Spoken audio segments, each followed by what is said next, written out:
Nedávno sa ma na mediácii jeden klient spýtal, je vôbec niečo dobré, čo si môžu deti z rozvodu odniesť?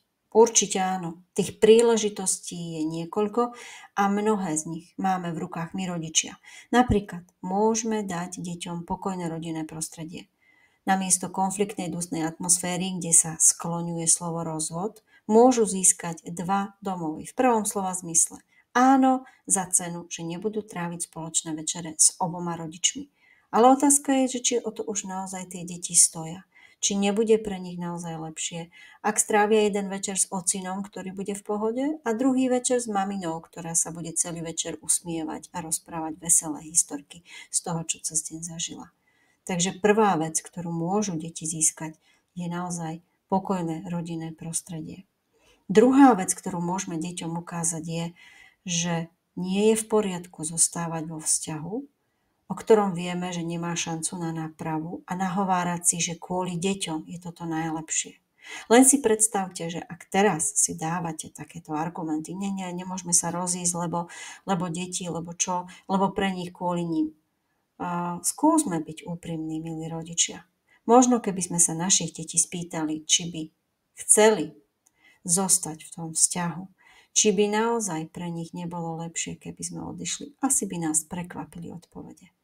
Samozrejme, nemôžeme tieto otázky klásť, pretože by sme mohli deti raniť a mohli by sme od nich chcieť, aby urobili rozhodnutie, na ktoré proste nie sú psychicky zrelé.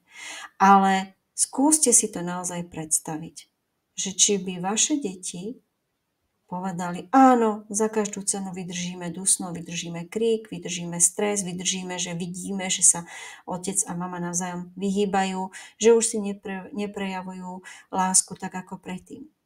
Kto vie, čo by tie deti naozaj povedali? A pokiaľ zostaneme vo vzťahu, ktorý vieme, že nefunguje, dávame deťom vzor. Predstavte si, že by v tomto vzore tie deti fungovali aj vo svojom vlastnom manželstve. Že miesto riešenia problémov zostanú uviaznutí niekde, kde v podstate nechcú byť, ale musia. Pretože nemusia. Tak im prosím, aj pri rozvode ukážme, že minca má dve strany a že existuje spôsob, ako slušne vyriešiť aj tak náročnú situáciu, ako je rozvod.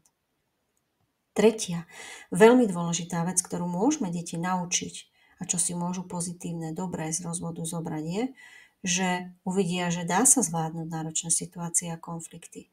Ako komunikovať, ako prejaviť rešpekt aj vtedy, keď máme vybičované emócie. Ako sa nenechať strhnúť hnevom. Ako konštruktívne sa pozrieť na problém.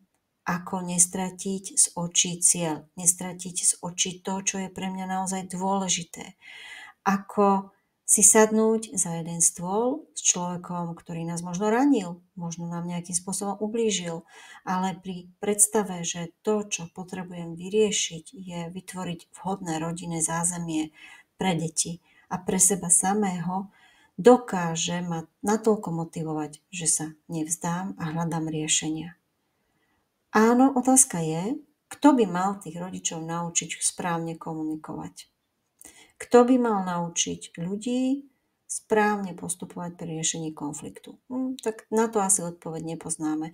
Ale na rozdiel od detí máme výhodu, že sme dospelí a že máme skúsenosti. Že už sme niečo zažili, už sme možno niečo odpozorovali, možno sme si k tomu niečo prečítali, videli nejaký zaujímavý dokument.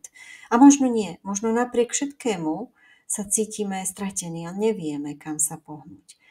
Tak vtedy je dobré poobzerať sa okolo a hľadať špecialistu, odborníka na komunikáciu.